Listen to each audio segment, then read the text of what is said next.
Хора, сега имаме една така смешна класация. И имаме топ 3 коли, които просто ще ви загубят кредита в Forza Horizon 5. Да започваме.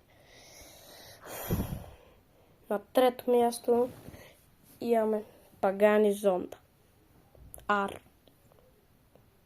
Най-скъпто Пагани. Това просто е загуба на пари. Той изобщо не е първо. Той е много зле. Защо е толкова скъпо? След това имаме... Коя ли?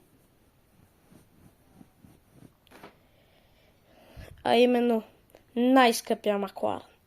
Това дори не е бързо. Може да си купите толкова по-яки коли за тия пари. Може да си купите 10 коли за тия пари. И вие ще си вземете точно това. За кръстовие. Няма смисъл. И на първо място имаме най-скъпия Мерцедес-Бенц. Това е загуба на пари.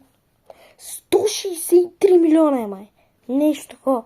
Как ще дам 163 милиона за да кажеш топ спирачки, най-добрата за рейс, най-добрата за нещо. Тя нищо не е добра, просто е най-скъпта кола.